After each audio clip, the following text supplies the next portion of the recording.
Welcome to my channel.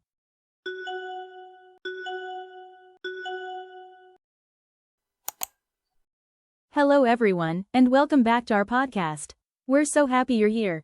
Today, we're talking about something that affects every relationship, every conversation, and every decision we make. The topic is the difference between reacting and responding.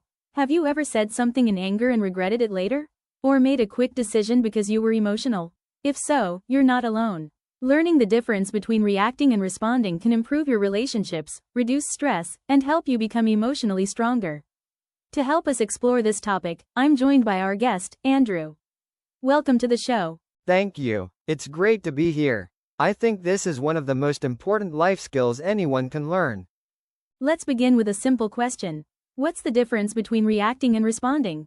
The biggest difference is time. A reaction happens immediately. It's usually driven by emotions like anger, fear, frustration, or excitement.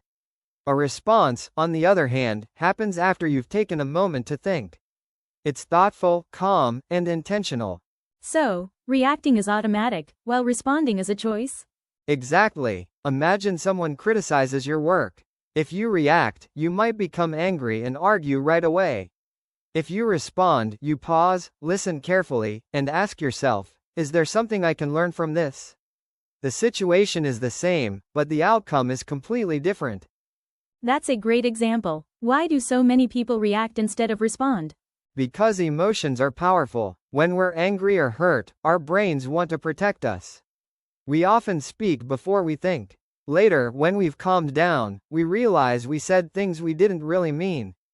I think almost everyone has experienced that. We've all sent a message or made a comment that we wished we could take back. Absolutely. Words spoken in the heat of the moment can leave lasting damage.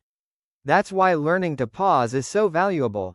Sometimes one deep breath can prevent a big argument. I like that. So, what can we do when emotions become overwhelming? The first step is to recognize your emotions.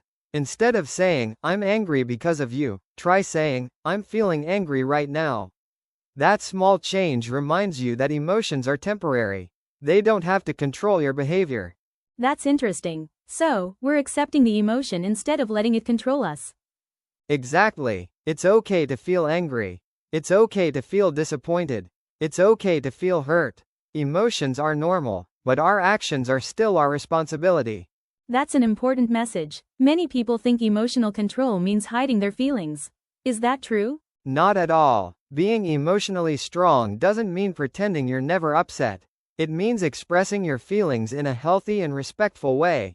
For example, instead of shouting, "You never listen to me," you could say, "I feel unheard when I'm interrupted." The second sentence starts a conversation instead of an argument. That's such a powerful difference. The words we choose really matter. They do. A thoughtful response builds understanding.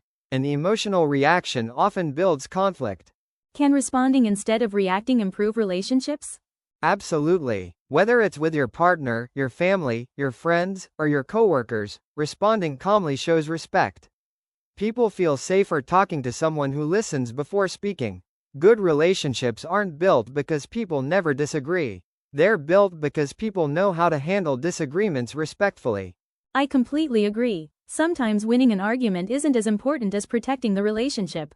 Exactly. Ask yourself, do I want to win this argument, or do I want to solve this problem? That question changes everything. That's a question everyone should remember.